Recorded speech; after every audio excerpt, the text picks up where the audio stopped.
أخيرا نصل رجعتكم فيديو جديد عن فلات أتراك، ولا تنسوا اللايك شير سبسكرايب. ويلا نبلش الفيديو اليوم. بهذا الفيديو سنتكلم عن مقابلة الممثلة هاندي إتشل والممثل بوجو أوزبي. Nasılsınız? İyiyiz. Kankiler toplanmış modundayısınız.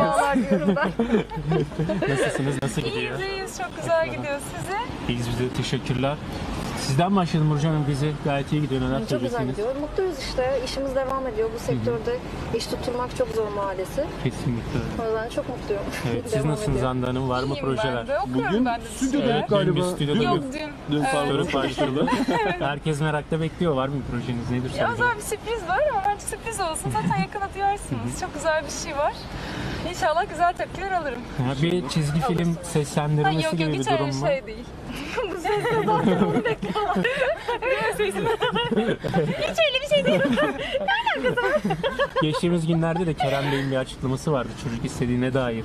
Size de güzel temennilerde bulundu hatta. Her şeyin Neler zamanı söylemek var ya. istersiniz bununla Tabii ilgili? ki her şeyin zamanı var. İnşallah eğer öyle bir şey kısmet olursa neden olmasın, her şeyin bir zamanı var. Kerem Dizi- Bey'den bekliyor musunuz yani böyle bir şey, bir evlilik teklifi gibi bir şey? Yok hiç öyle bir şey beklemiyorum açıkçası. Biz şu an Niye Kerem'e sormuyorsunuz?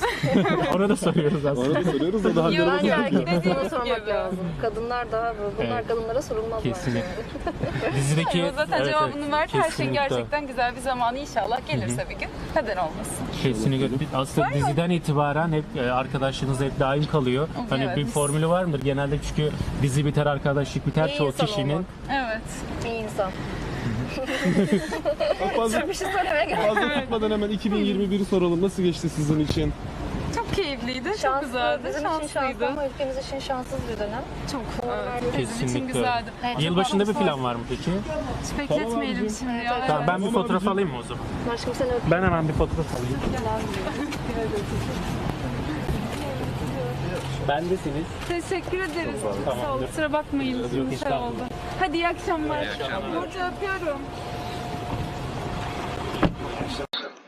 إلى اللقاء. بتمنى عجبكم هذا الفيديو. لا تنسوا اللايك شير سبسكرايب وباي. أحبكم. قشرس.